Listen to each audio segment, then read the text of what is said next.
Bonjour à tous, merci d'avoir rejoint ce webinaire pour le sujet du jour qui est apprendre à ses utilisateurs à ne pas se faire pirater. Pour commencer, on va reprendre quelques statistiques sur les attaques de ces dernières années. Ensuite, on fera un focus sur les vecteurs d'attaque qui ciblent les utilisateurs des entreprises, avec quelques exemples. Puis on verra justement comment protéger les utilisateurs contre ces attaques grâce à notre programme de sensibilisation Certiware. Et avant de terminer, je vous présenterai notre plateforme de deux points de vue différents, une vue utilisateur et une vue reporting. Et nous clôturerons ensuite ce webinaire par une séance de questions-réponses. Pour introduire le sujet, on va étudier les statistiques de ces dernières années. Alors, comme vous pouvez le voir, 8 entreprises sur 10 ont été victimes d'au moins une attaque par an. Peut-être que parmi ces attaques-là, certaines ont touché votre entreprise. Celles qu'on rencontre le plus fréquemment vont être, en premier, les attaques de hameçonnage avec le phishing et le spear phishing. Pour rappel, le phishing a pour vocation d'usurper une marque type Microsoft, tandis que le spear phishing usurpe plutôt une personne ou un service en particulier, tel que le service informatique. En second, on va retrouver l'ingénierie sociale et la fraude au président, avec une demande de virement par exemple. Et ensuite, l'exécution de logiciels malveillants, type ransomware, sachant que bien souvent, un ransomware est arrivé par mail.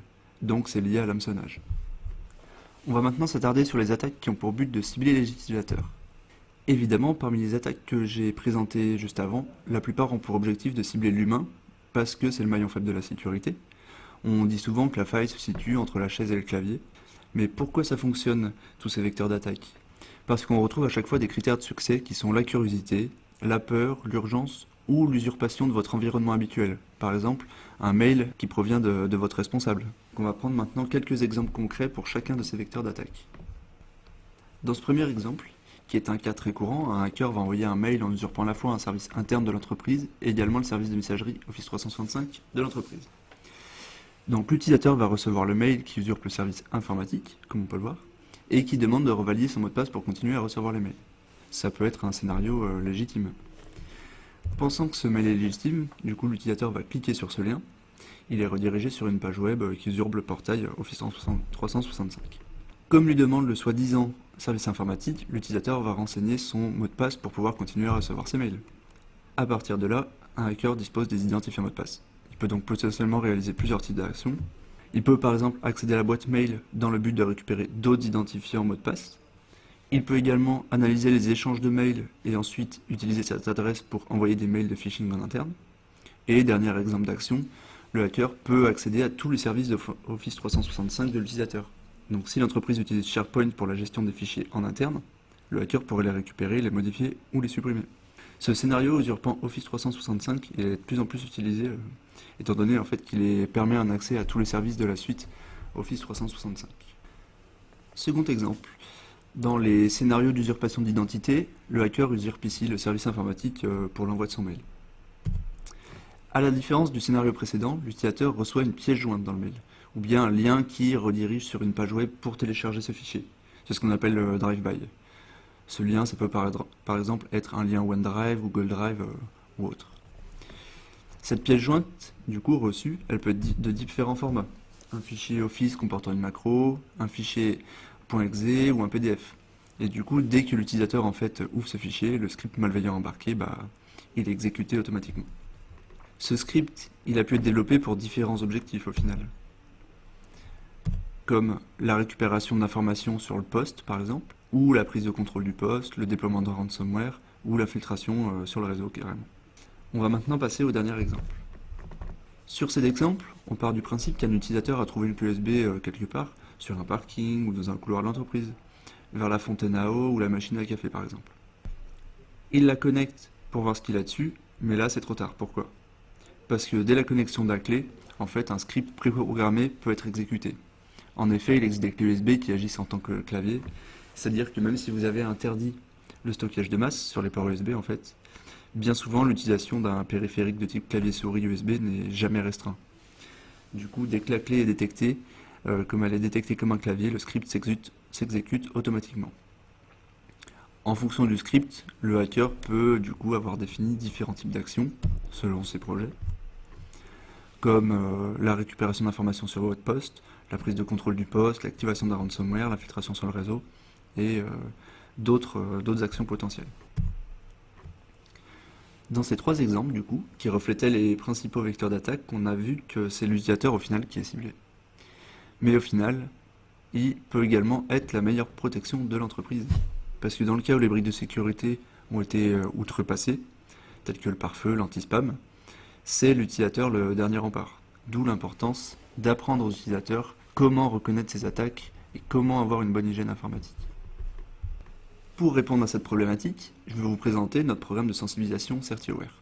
Cette offre, en fait, elle existe depuis 2008 chez Certiliance et elle a été entièrement repensée en 2019 pour vous proposer un portail de gestion de l'ensemble de vos projets, que ce soit de manière plus ergonomique et pour que vous puissiez accéder aux différentes informations plus facilement. CertiAware est composé de 3 catégories de projets, ce qui permet en fait de démarrer un programme dans la durée. Comme première catégorie, on va avoir les tests utilisateurs, type mail de phishing. Ensuite, on va avoir la formation sur site, sous forme de stand ou de conférence. Et pour finir, la formation en ligne avec notre plateforme de e-learning. Je vais vous présenter ces différentes catégories plus en détail dans les prochaines slides. Ces 3 catégories sont des étapes indépendantes. En fait, vous choisissez celle que vous voulez réaliser. En général, on commence par un ou plusieurs tests utilisateurs, notamment le phishing. Et ces tests permettent d'avoir un état des lieux et des valeurs concrètes pour introduire la formation auprès de vos utilisateurs. Ensuite, une ou plusieurs sessions sur site peuvent être organisées, donc ce sera l'occasion de présenter les résultats des tests et les bonnes pratiques à adopter. Puis on termine par les modules de e-learning pour effectuer soit une piqûre de rappel suite à l'intervention sur site, ou bien pour toucher tout l'utilisateur, y compris ceux qui n'auraient pas pu être présents sur site. Donc l'ensemble de ces 3 étapes se déroule le plus souvent en fait sur une année. Et aujourd'hui, grâce au nouveau portail reporting.certiliance.fr, vous avez accès donc d'une part aux différents catalogues de projets, et d'autre part aux informations de suivi de chacun de ces projets. Donc pour la partie test utilisateur et formation en ligne. Nous allons voir maintenant la partie test utilisateur. Il y a plusieurs scénarios. Tout d'abord les campagnes de phishing et ensuite les campagnes de clé USB. Le principe pour les tests de phishing, c'est d'envoyer un faux mail de phishing à la liste de collaborateurs que vous nous aurez fournis, les incitant ainsi à cliquer sur un lien vers une fausse page web, puis à entrer leurs identifiants mot de passe sur ce faux portail. Dès lors, vous pouvez suivre la réaction des utilisateurs sur le portail reporting.certiliance.fr grâce à différents indicateurs et plusieurs statistiques. Pour lancer une campagne de phishing, en fait, les seules actions que vous aurez à faire seront de communiquer des infos telles que la personne ou le service à usurper, la liste des collaborateurs à cibler et le nom de leur service si vous souhaitez avoir des statistiques par groupe, le contenu du mail envoyé et s'il doit être prévu dans plusieurs langues, et pour finir le portail web à usurper. Pour vous donner des idées de scénarios, de contenu du mail et de portail de login standard, vous pouvez en fait accéder au catalogue d'exemples qui sera mis à disposition donc, sur le portail reporting.certiliance.fr. Et bien évidemment, on échangera avec vous sur le scénario que vous souhaitez réaliser, soit avec un scénario standard du catalogue, soit un scénario sur mesure. Une fois qu'on aura conçu le scénario avec vous, on fera un test afin de valider la bonne réception du mail donc avec vous, pour ensuite lancer cette campagne auprès de tous les utilisateurs. Une fois que cette campagne sera lancée, vous pourrez suivre en temps réel la réaction des utilisateurs. Sur cette slide, on voit un exemple du coup d'un scénario de phishing, donc qui usurpe le service IT avec un mail demandant d'activer son compte sur le nouveau service de messagerie. Et quand on clique sur ce lien, l'utilisateur arrive en fait sur le faux portail qui est en l'occurrence Outlook Web App 2010. Et on pourra ajuster ce template pour ajouter le logo de votre entreprise par exemple. Une fois que la campagne a été lancée, vous pouvez accéder donc aux statistiques depuis le portail Certiliance. S'il y a différentes campagnes en parallèle, vous aurez la vue suivante, donc avec différentes informations comme les dates de début, de fin de la campagne, le nombre de destinataires, et ensuite 3 indicateurs. Donc le premier, il nous montrera le pourcentage de personnes qui ont ouvert le mail. Ensuite, le second correspond au pourcentage de personnes qui ont cliqué sur le lien contenu dans le mail. Et le dernier, au final le plus important, c'est le pourcentage de personnes qui ont renseigné leurs informations personnelles sur le faux portail. Ça peut être un mot de passe, un numéro de téléphone, d'autres informations. En fait, c'est en fonction du scénario qu'on aura défini ensemble. Et la dernière colonne qu'on peut voir à droite du tableau vous permet en fait d'accéder aux statistiques détaillées et de les exporter au format CSV. Sur cette page détaillée, on va retrouver beaucoup plus d'indicateurs. Par exemple, le nombre de secondes entre l'envoi du mail et la première ouverture. Le temps d'infection du patient 0, c'est-à-dire le nombre de secondes entre l'envoi du mail et la récupération des identifiants mot de passe du premier utilisateur piégé. Et ensuite, on aura des statistiques plus techniques comme les systèmes d'exploitation utilisés, les appareils mobiles, les versions des navigateurs et clients de messagerie, et l'origine des visiteurs, c'est-à-dire l'IP du site physique ou une IP nomade. Et pour terminer, pour chaque utilisateur, on va pouvoir savoir qui a ouvert le mail dans un premier temps, qui a cliqué sur le lien et qui est allé jusqu'au bout, donc en donnant ses identifiants mots de passe. Pour les tests avec des clés USB, l'objectif là ça va plutôt être d'évaluer le comportement des utilisateurs dans le cas où ils trouvent une clé USB. Donc pour cela, on vous fournit un lot de clés USB que vous déposerez dans vos locaux, près d'une machine à café ou bien sur le parking par exemple. Ces clés USB, elles peuvent être de deux types. Soit une clé USB qui exécutera un script dès qu'elle sera connectée au PC, soit une clé USB sur laquelle on déposera plusieurs fichiers, dont un qui aura un nom incitant les utilisateurs à ouvrir, par exemple salaire employé. Sauf qu'en fait ce fichier sera entre guillemets malveillant, puisqu'en fait un script prédéfini s'exécutera. Mais quel que soit le type de clé, le fonctionnement standard sera de transmettre certaines informations sur notre plateforme Certiliance. Les informations telles que le nom du poste, le nom de session de l'utilisateur, la date et l'heure de connexion, et les adresses IP des résolveurs DNS pour transférer les requêtes de détection, ainsi que l'ID de la clé. Mais il est également bien sûr possible de personnaliser le script si vous souhaitez. De la même manière que pour le phishing, vous accédez aux statistiques sur le portail Certiliance, donc une ligne par campagne avec les statistiques globales, notamment le nombre de clés qui sont rattachées à la campagne, le nombre de clés qui ont été connectées, ainsi que le nombre total de connexions. Et, comme pour la partie phishing, la possibilité d'accéder aux statistiques détaillées et les exporter au format CSV. Ces informations, en fait, elles vont permettre de comprendre le comportement des utilisateurs et le fait qu'ils aient conscience ou non du danger potentiel d'avoir une clé USB. Dans les statistiques détaillées, on va pouvoir retrouver de nombreux indicateurs. De manière globale, on aura le nombre de postes sur lesquels une clé a été connectée, et de manière détaillée, la liste de toutes les détections. Donc on pourra voir si la clé a été connectée sur plusieurs postes, par exemple, ou si elle est sortie de l'entreprise. Après avoir abordé la partie donc test utilisateur, on va maintenant aborder l'étape suivante, c'est-à-dire former les collaborateurs. La formation sur site. Donc en fait, en fonction de votre organisation et de vos points de présence géographique, plusieurs formats pourront être envisagés. Soit en mode stand lors d'un séminaire d'entreprise ou bien à la sortie d'une salle de restauration, ou en mode conférence. L'objectif des stands est de présenter les résultats des tests utilisateurs déroulés précédemment, et même de faire des démonstrations en direct aux collaborateurs. Ce moment d'échange en fait avec les collaborateurs, il permet de rappeler ou même de mettre en place les bonnes pratiques en entreprise. Un stand, il a vocation à être participatif parce que du coup ça a beaucoup plus d'impact sur les collaborateurs. Pour la partie stand, donc voici les thèmes que nous proposons actuellement. Par exemple pour les clés USB, on effectue une démo pour voir d'une part les actions qui se déroulent lorsqu'on branche la clé et d'autre part les infos que le hacker peut recevoir. Et pour un stand cyber-risque, l'intervenant présente l'ensemble des cyber-risques les plus courants et échange directement avec les participants.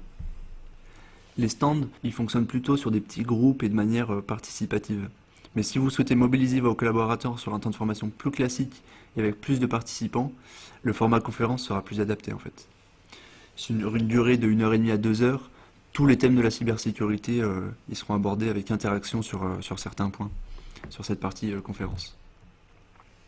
Ensuite, donc, si des sessions sur site ont eu lieu, on essaie en général de lancer la partie e-learning 30 jours après pour faire une petite piqûre de rappel aux utilisateurs. Comment fonctionnent nos modules de e-learning? Alors, en vous connectant au portail reporting.certiliance.fr, vous accédez au catalogue des thèmes proposés, ainsi qu'à la partie suivi des campagnes en cours.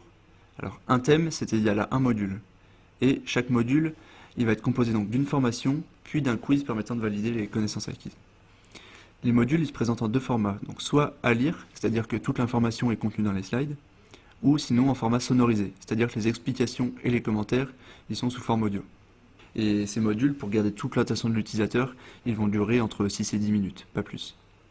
Pour tous ces modules, donc les informations elles vont être mises à jour régulièrement sur notre portail pour pouvoir suivre l'évolution des règles de l'art et de l'actualité en fait.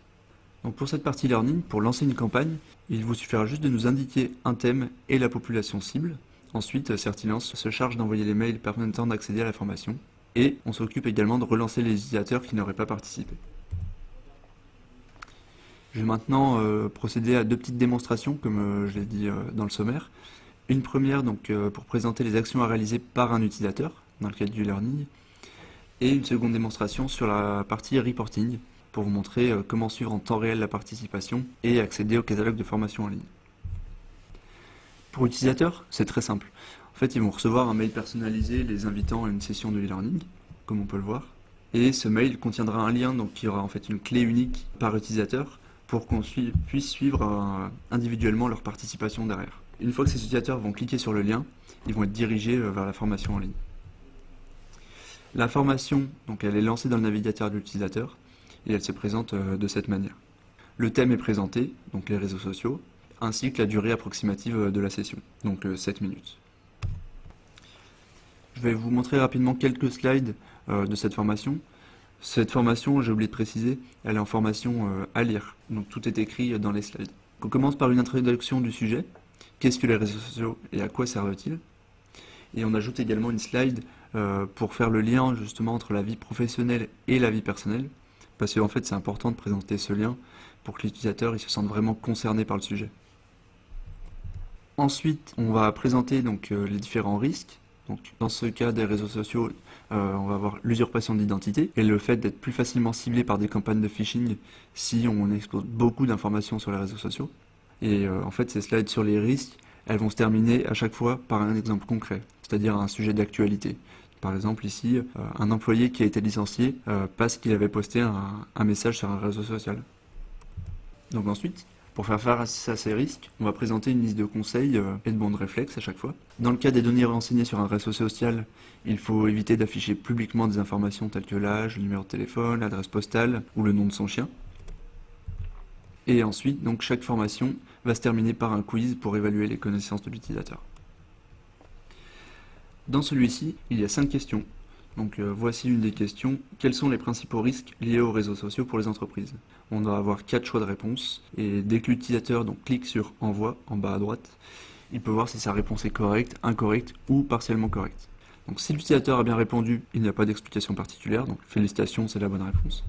Mais par contre, si sa réponse est fausse, partiellement correcte, une explication reprécise les bonnes informations. Donc on peut le voir partiellement correct avec une petite explication. L'utilisateur peut ensuite passer à la question suivante. Une fois qu'il a répondu à toutes les questions, on va avoir une slide de fin de quiz qui met en avant un dernier rappel des bonnes pratiques de cette formation. Et les utilisateurs peuvent voir ensuite leurs résultats en cliquant en bas à droite. Pour chaque quiz, il va être nécessaire d'atteindre un minimum de 80% de bonnes réponses pour le réussir. Et donc si l'utilisateur a en dessous de 80%, donc soit il va pouvoir revoir le quiz, c'est-à-dire revoir toutes les questions, ses réponses et les réponses justes et l'explication. Donc là on voit qu'il lui manque une réponse et il avait une réponse fausse, donc c'était partiellement correct. Et on voit quelles auraient été les bonnes réponses. Et s'il souhaite juste améliorer son score, il peut refaire le quiz. Donc on va maintenant passer à la partie démonstration sur la vue au niveau du reporting. Comme je l'ai présenté plus tôt dans ce webinaire, un portail est mis à votre disposition. Notre portail est accessible à l'URL reporting.certillance.fr. Un ou plusieurs comptes pourront vous être créés au besoin. Une fois que vous serez connecté sur ce portail, la page d'accueil affiche les services Certillance auxquels vous avez souscrit. Donc là, on peut voir la supervision, si des machines sont hébergées chez Certillance avec un contrat de supervision associé. Ensuite, surveillance cybersécurité. C'est une offre pour surveiller et évaluer de manière régulière votre niveau de sécurité du périmètre qui est exposé sur Internet. Ensuite, le support, pour avoir une vision sur le suivi des tickets dans le cadre d'un contrat d'infogérance. Et pour terminer, la partie CertiAware, qui est la partie sensibilisation. Nous allons donc accéder à la partie CertiAware. Dès qu'on accède à la partie CertiAware, on arrive sur la page de suivi des campagnes de e-learning. Donc à gauche, vous trouverez un menu qui liste tous les services de CertiAware que j'ai présentés plus tôt. Donc on peut voir le e-learning, le phishing et les clés USB. Et pour chacun de ces modules, on voit également qu'il est présenté le catalogue et la page de suivi. Donc depuis le portail, je peux suivre les modules e-learning qui sont en cours ou terminés, comme on le voit sur cette capture d'écran. Et de la même manière que pour le phishing, on a d'abord des statistiques globales, donc avec le pourcentage de connexion à la formation, le pourcentage de finalisation de la formation, donc qui est allé jusqu'au bout de la formation, et ensuite le pourcentage de quiz validé, c'est-à-dire qui est allé jusqu'au bout et a validé son quiz. Ensuite, on va accéder aux détails en cliquant sur le bouton de droite, comme pour le phishing. Dans les détails, on peut voir quel est le taux de réussite de la formation, et grâce à la liste détaillée qu'on voit en dessous, quelles questions sont mal comprises par des utilisateurs. Le détail des utilisateurs, il permet également, en fait, de notre côté, Certillance, de voir les utilisateurs qui n'auraient pas finalisé la formation ou validé le quiz. Et donc, on va pouvoir relancer que ces utilisateurs-là, dans le but d'atteindre un meilleur taux de participation possible. Ensuite, dans l'onglet Catalogue, donc vous avez la possibilité de visualiser tous les contenus standards qu'on propose, ainsi que les langues disponibles.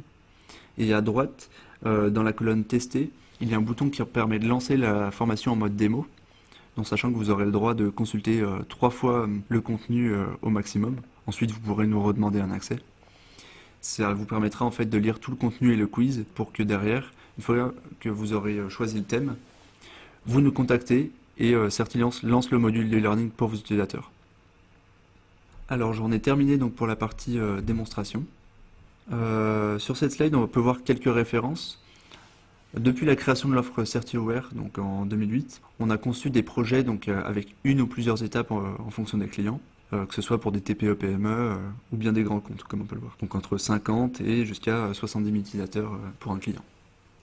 En termes de tarification, en fait, il est nécessaire de souscrire au portail de reporting pour ce qui est test utilisateur ou le e-learning, donc avec une souscription soit pour 1 an, soit pour 3 ans. Ensuite, dans le cas d'une campagne de phishing standard, on fonctionne sous forme de crédit. On aura 150 crédits pour l'adaptation du scénario, c'est-à-dire le choix du mail de phishing à envoyer, la création du faux portail, sur lequel les collaborateurs seront incités à aller renseigner des informations sensibles, et valider avec vous la bonne réception du mail avant l'envoi à tous les collaborateurs. En plus de cette adaptation, il faudra prévoir un crédit par envoi, c'est-à-dire un crédit par utilisateur. Pour ce qui est des clés USB, là ça dépendra du nombre de clés que vous souhaitez et le scénario choisi, donc soit clé USB qui lance la charge malveillante dès la connexion, ou par l'intermédiaire d'un fichier sur lequel on va cliquer. Pour la partie e-learning, avec le contenu standard, là c'est vraiment très simple, c'est un crédit par utilisateur par sujet. Donc si vous voulez 3 modules pour 500 utilisateurs, ce sera 3 fois 500. Pour les formations sur site, avec un contenu standard, donc ça dépendra vraiment juste du nombre de sessions à réaliser, que ce soit en mode conférence ou au stand, donc avec un prix par session de 2 heures. Et si pour chacun des modules vous souhaitez les personnaliser, notamment pour le contenu, une banque d'heures ou un forfait vous sera proposé. Je vous remercie